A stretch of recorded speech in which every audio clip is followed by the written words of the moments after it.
Guys, welcome to Tamil vibes channels. என் சொந்தங்களே, ஆடி போய் ஆவணி வந்தாலே ஒரே பண்டிகை திருநாள் தான். மூச்சு விட கூட நேரம் இருக்காது.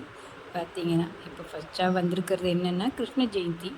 காலையிலேருந்து வீட்டில் சரியாக இருந்தது. ஒன்று ஒன்றா லாக் எடுத்து போடலான்னு பார்த்தா சரியாக அமைய மாட்டேங்குது. எனக்கு அதை வேலை செஞ்சுக்கிட்டே போடுறது ஒத்தாலாக இருந்து ஒரு கை தட்டினா ஓசனை வராது இல்லையா? ஒரு 4 பேர் சேர்ந்து தட்டினா தான் ஓசை அதிகமாக கேட்கும். நான் ஒருத்தியே எல்லாம் பண்ணுறதுனால என்னால் முடிஞ்ச அளவுக்கு பண்ணியிருக்கேன். எல்லாமே ப்ரிப்ரேஷன் முடிஞ்சு தான் என்னால் வீடியோ எடுக்க முடிஞ்சது.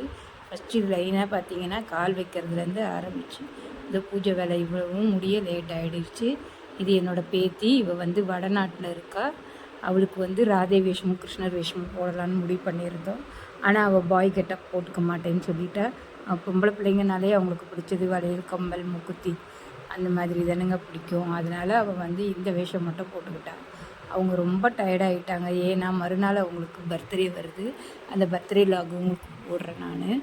என்னோடய பேத்தியை நான் ரொம்ப மிஸ் பண்ணுறேன். ஏன்னா அவள் வடநாட்டில் இருக்கிறதுனால என்னால் போய் பார்க்க முடியல, அடிக்கடி பார்க்க முடியல. ஆனால் அவளோட க்யூட்டான சிரிப்பு, பேச்சு இதெல்லாம் பார்த்தீங்கன்னா நீங்களே அட்ராக்ட் பண்ணிவிடுவா. அந்த மாதிரி பிள்ளைவ. அவளுக்கு 3 வயசு தொடங்க போகுது.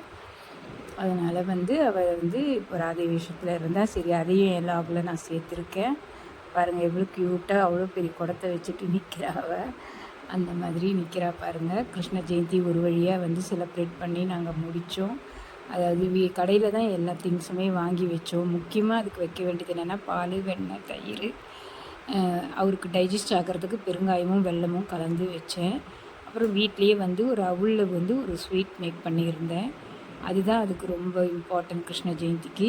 ஸோ அதை மட்டும் நான் நல்லா பண்ணிட்டேன். மீதி எல்லாமே நாங்கள் கடையில் தான் வாங்கி வச்சோம்.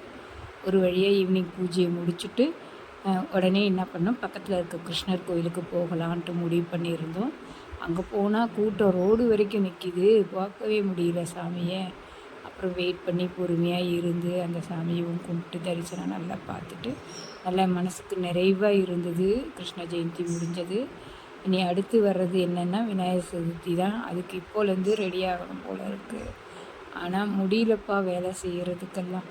வயசாகுது இல்லையா? அதனால தான் பொறுமையாக உட்காந்து எழுது தான் எல்லா வேலையும் பார்த்துக்கிறேன்.